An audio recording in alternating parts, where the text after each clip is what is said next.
Yo, welcome into the show. You're watching Philadelphia Eagles Now. My name is Chase Sr., and as always, no matter where you are, how you're tuned in, thank you so much for making today's show a part of your day. A lot to get to on the Eagles Now rundown.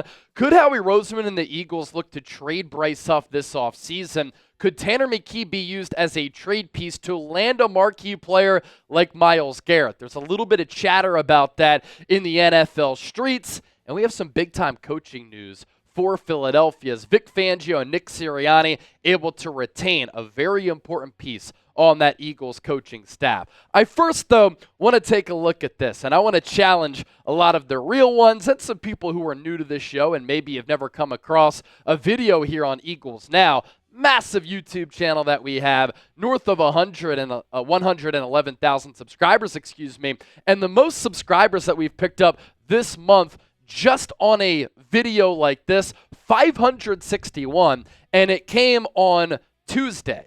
On today's show, are we able to beat that number? Here's what you get on Eagles Now and a whole lot more. Daily long-form shows, YouTube Shorts as part of our short-form content. We do live shows and watch parties for every single Eagles game. I was at the Super Bowl interviewing Eagles players and coaches, and that with some great content that we put up here on the channel. Going to the NFL Combine, we'll do shows from Indianapolis starting on Tuesday, and we hit you with the latest news, rumors, analysis, bring on other content creators, people who cover this team. And this channel is run by yours truly, grew up in Westchester, went to Temple, and producer Chip, who grew up in Bucks County, two lifelong Eagles fans living out a dream, talking about the Eagles professionally and interacting with all of you. I think that's a pretty good sales pitch. So go on down and hit that subscribe button. All right, let's begin here. Could Bryce Huff be on the move this offseason? When the Eagles added him in free agency, I liked the move at the time. He was coming off a career-high 10 sacks with the New York Jets. Not a lot of tread on the tires. Wasn't used a lot with New York. But Robert Saleh, when he was the head coach with New York, helped to bring the best out of him. And I looked at Huff as an emerging player who was not worn down, who was starting to round into form, whose best football was ahead of him. And I trust Howie Roseman, and I trusted him at the time to make the right moves to put this team in a position to be successful. And so when the Eagles gave him $34 million of guaranteed money in free agency last offseason, we celebrated that move right here on the show because the future of Hassan Reddick, very uncertain. The Eagles needed to add a pass rusher to get to the quarterback. They certainly struggled in that area last year. At the time, you were uncertain about what Nolan Smith was going to be able to do in his sophomore campaign, although I was a big advocate of him being able to break out in year two. He was certainly able to do that.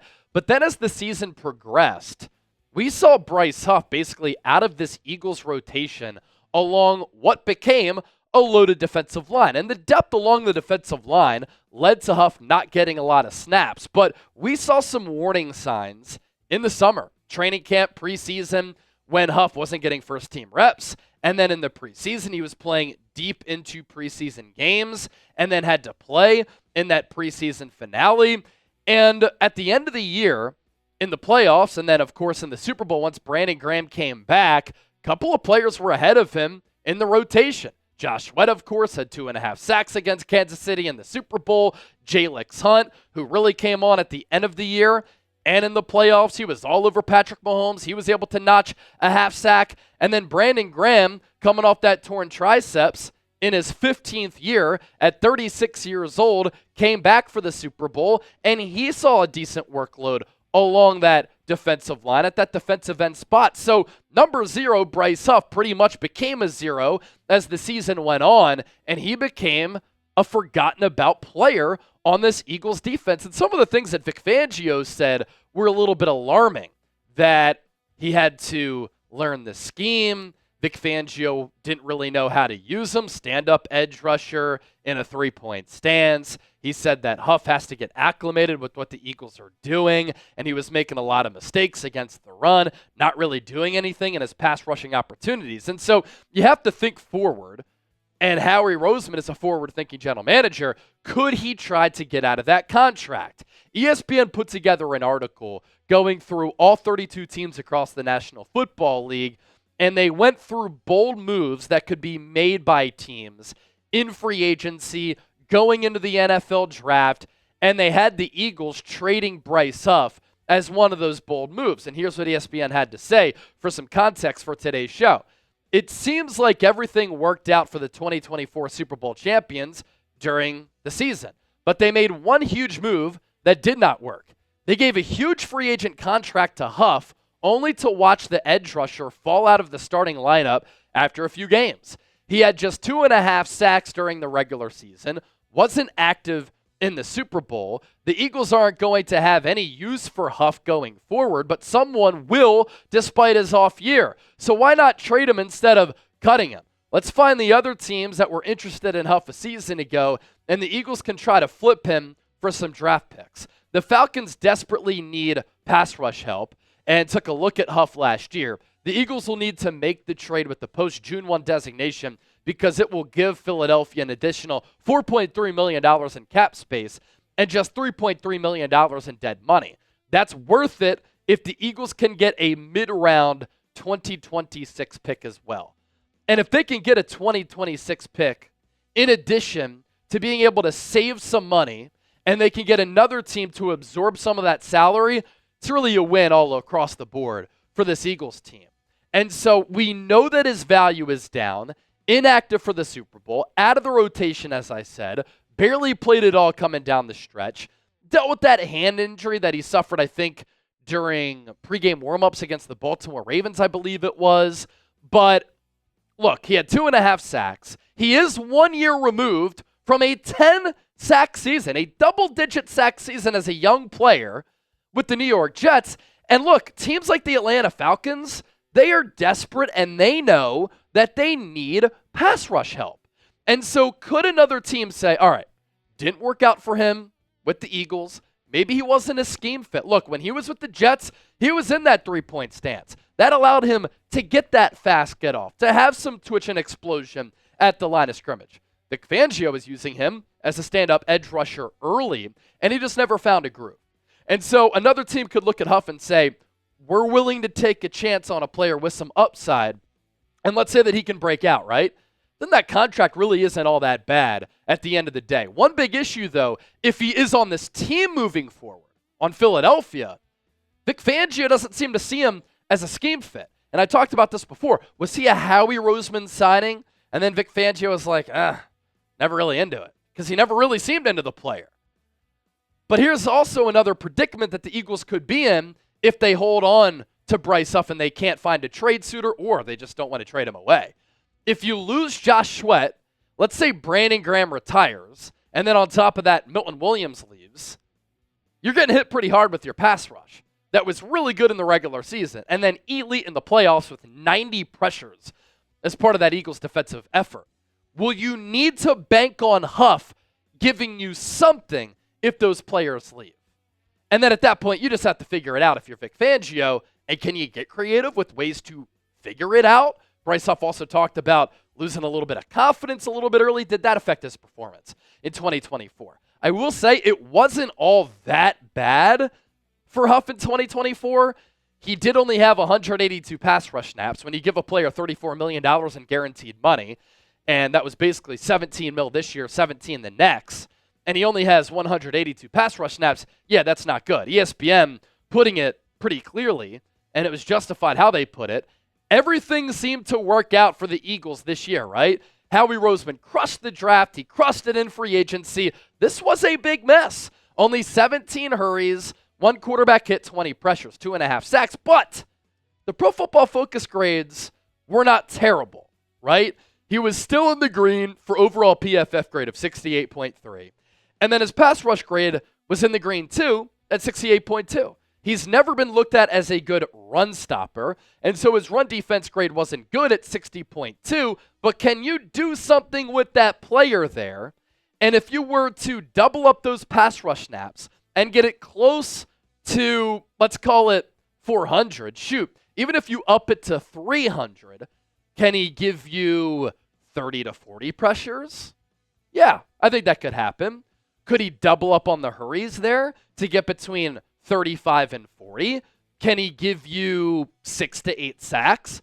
Again, I'm just trying to figure out ways here in which the Eagles can make this work if they cannot trade him. Keep in mind, too, with the Eagles at number 32, they could trade that pick away for a player like Myles Garrett, package that in addition to another first rounder and another player. Yeah, they could certainly make that work. But you know Howie always loves building his team along the trenches, and they could take a pass rusher at 32. And there's some chatter, too. This Tennessee edge rusher, James Pierce, he has some character questions, and a lot of the popular conversations on X are, do not let him fall to Philadelphia. We saw what happened with Jalen Carter. Don't let it happen with James Pierce, who's looked at as a top 15 player in this class. And so if he falls to the Eagles at 32, they have the infrastructure in place to absorb a player like that and get him on the right track with some of the leaders on the team for a player with character concerns. Just spitballing here. It's the offseason, and we're content creators here on the show. And we love talking ball. You make the decision. What should the Eagles do with Bryce Huff? T for trade, K for keep? Share your opinions with me down in the comment section right now. Our next trade topic that I want to talk about. Could the Eagles use Tanner McKee as a trade piece this offseason? He's one of the top backup quarterbacks in the National Football League. I think he legitimately has starter potential. We saw it in the preseason as a rookie. We saw it in the preseason in year 2. We saw it with his first career start this season against the New York Giants. And we know that teams across the league get desperate and aggressive in trying to land a quarterback. And Tanner McKee, I think for Philadelphia, if they did trade him away, would net you some value because of the preeminent importance that the quarterback position carries, right? And as he's going into year 3 in 2025, he doesn't have that fifth-year option at his disposal, or at the Eagles' disposal, because he wasn't a first-round pick. And so, yeah, he does have 2 years left on his contract. You have Kenny Pickett under contract too. So what is his future in Philadelphia? I don't think that you can retain him beyond his rookie contract, because I think he's going to try to go somewhere where he could potentially compete for a starter spot. Tanner McKee is one of the best-kept secrets in the NFL. And with what he did in his first start against New York, what he did against the Cowboys in relief duty, where he threw 2 touchdowns on 4 completions, I think teams across the NFL are keeping an eye on him saying, I want to know what Philadelphia is asking for him. I want to know what the Eagles' plans for him are, because I think he's a hidden gem. And when I scout him, it's easy to see the elite size at 6'6", 231. He can throw over defenders, layer balls in there. He does throw with elite touch, accuracy, and anticipation, especially on some of those back shoulder sideline throws. And those timing throws, if you have that to your game, a lot of times you cannot coach that. You either have it or you don't. You look at a player like Justin Fields, and you compare his athleticism, running, physical stature, the look, the arm strength, to a player like Tanner McKee, and you're like, yeah, if you were to build a quarterback in a lab, you'd probably go with Justin Fields, especially with the mobility playing an important role in today's NFL. But then you watch Justin Fields throw. He can't process. He can't throw with touch, accuracy, or anticipation. He can't throw those back shoulder or timing balls, and he doesn't make quick decisions. Tanner McKee does all of those things, and he has good pocket feel. Against the Cowboys, when he came in for Kenny Pickett, once the Eagles were just pounding Dallas, 3 of 4, 54 yards, 2 touchdowns on 3 completions, and he had a perfect passer rating of 156.2. And then he got his first start of his career against the Giants, and I thought he played awesome football. 27 of 41, 269 yards, 2 touchdowns, no picks, and a passer rating of 100.6. A couple of the throws that he made in that game were wow throws. And he showed a little bit of mobility, too. The touchdown to Anaya Smith, the fake handoff rolled to his left across from his throwing arm, threw a little bit of a seed. He threw some nice passes to Dallas Goedert, threw some layered balls in there. He carved up the Giants starters with backups. Imagine what he could do with other starters playing with him. And the Eagles do call themselves a quarterback factory. They really value the quarterback position, especially the backup quarterback spot. Think about how many great backup quarterbacks have won huge games for Philadelphia. This year, most recently, Kenny Pickett and Tanner McKee helped the Eagles with their seeding, getting wins, and being able to survive without Jalen Hurts. And then you think back to A.J. Feely, Coy Detmer, Jeff Garcia, Michael Vick. They won a Super Bowl with the backup in Nick Foles. So they value that position a lot, which means, yeah, they might want to hold on to Tanner McKee because they know he's special. But what if I told you this? What if I told you that the quarterback-starved Browns really want a quarterback, and they really like Tanner McKee, and they don't like this quarterback-thin class for 2025, and they want to evaluate that position this year with a player like McKee, with 2 years left on his rookie contract, very cheap coming out of Stanford because he wasn't a high pick, and they're paying all this money to Deshaun Watson. The formula to find success, if you're paying all that money to Watson, get a cheap quarterback. So what if the Browns could get their guy, or at least see if Tanner McKee can be their guy, and they trade away Myles Garrett for some first-round picks, and they get Tanner McKee? I came up with this trade idea where the Browns get Tanner McKee and 2 first-round picks, the 32nd overall pick in 2025. I'll give that up for sure. And then a 2026 first rounder as well. You expect to be competitive in 2026, right? And then you also give them a 2026 third round pick, but it's a compensatory pick. Because I'm just predicting you lose Josh Sweat, you lose Milton Williams, you get compensatory picks back for that. And so you can give up a freebie and you'd still have 2/3. And then the Eagles receive Myles Garrett. Would you make that trade? I'm doing it, man. You still have Kenny Pickett as a backup. You take another quarterback or you sign a quarterback like Joe Flacco to be your QB3. I'd rather go with a younger player, try to develop them, A for accept, D for deny.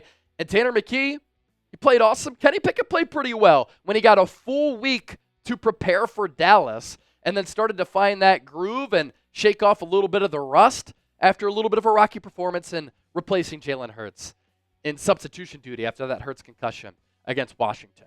Get your Eagles Super Bowl gear now. You already know. I have mine. Producer Chip has his. This shirt is awesome. Myself and Chip, we already got this hat. Super Bowl 59 champions. I wore it outside of the link last week when we were doing some shows, some vintage shirts, and then this hoodie. You see it right on your screen. Boom. I already copped it. You can as well. It's one of the most comfortable hoodies that I have in my collection, and I'm a big hoodie guy. Who isn't? Hoodie season, it's always awesome. At the end of the summer, we're always looking forward to that. And I love clothes that have longevity. I can wear this forever because I don't think I'm going to become a fat ass, right? Chatsports.com/EaglesSB. Get your Eagles Super Bowl merchandise thanks to our friends at Fanatics by plugging in that link. We have some good Eagles coaching news that I want to round out here with. Kellen Moore, former Eagles offensive coordinator, now the new Saints head coach, where he won a Super Bowl in the Big Easy. That's where he'll be the head coach now. He is hiring Brandon Staley as his defensive coordinator. And as we know, Kellen Moore poached a couple of coaches from the Eagles coaching staff. He interviewed 2 other Eagles assistants who he didn't end up hiring, in Jerome Singleton and this man here to my right, Eagles defensive backs coach, Christian Parker. I'm telling you this right now. Christian Parker is a rising star in the coaching industry. I know that Vic Fangio has said he wants to coach for a few more years. He is a little bit older, though. He's one of the best defensive minds ever in the history of football. He now has a Super Bowl. He could develop Christian Parker, and this could be a coach who could become the next Eagles defensive coordinator to take over for Vic Fangio. Eagles players love him. Nick Sirianni really likes him. And Vic Fangio is a huge fan. And he's really rising up the ranks. And it's pretty telling that Kellen Moore noticed that as well and interviewed him to be the Saints defensive coordinator. His resume, pretty impressive. He played college football at Richmond. He goes to Virginia State, DB's coach there for 2 seasons. Then he goes to Norfolk State, DB's coach there. Then he uses that experience to go to Notre Dame, high-level college football. He's a defensive analyst there in 2017. Defensive analyst for Texas A&M in 2018, big-time college programs. And then he goes to the NFL level He's with the Green Bay Packers 2019-2020, where he's a quality control coach, and Vic Fangio hired him to be the Broncos DB's coach his final season when Fangio was the head coach in Denver. Fangio got fired. Christian Parker was retained by the following staff, and he was there for 3 years, including the first year under Sean Payton. Sean Payton really liked him. Vic Fangio loved him so much, he said, Christian Parker, I want you to come to Philadelphia. You're going to play a critical role on our defensive staff. You're going to be our defensive pass game coordinator and our defensive backs coach. And could he next be the future Eagles defensive coordinator? I'm glad the Saints and Kellen Moore didn't poach him as well. They're going with the more experienced coach in Brandon Staley. I thought they might go Parker because they're not going to win anytime soon, so they could have developed Parker and not really had any pressure on him with the pressure to win. But you think about what Parker was able to do as a young coach and the development and the play that we saw from Quinyon Mitchell and Cooper DeJean. Parker is credited with how the rookies fared. Shoot, that is the position that he coached. And Cooper DeJean and Quinyon Mitchell, maybe the two best corners of the 2024 draft class, who both were starters for Philadelphia for the number one overall defense and a team that won the Super Bowl, and they made big play after big play in the regular season, then of course in the playoffs. So to be able to hold on to Christian Parker is huge. And something else that's notable, with the future of Darius Slay a little bit murky, you have Kelee Ringo and Eli Ricks waiting in the wings. There's an option bonus due to Darius Slay of $14+ million. The Eagles could cut big play Slay, unfortunately. He's been a great Eagle, and when asked about the DB who he was looking forward to seeing the most next year, who has the brightest future, he talked about Kelee Ringo. And so in 2025, you could be looking at a cornerback room, starting-wise, of Quinyon Mitchell, Kelee Ringo, and Cooper DeJean. I personally would like to bring back Isaiah Rodgers, too. And then you have Eli Ricks as a former UDFA, too, who has some potential. If you're still hanging out here on the show, go Birds, of course, but give me a real one. Can't wait to bring you shows and content from Indy, from the NFL Scouting Combine, and we'll catch up with Howie Roseman and Nick Sirianni as well. Be on the lookout for that.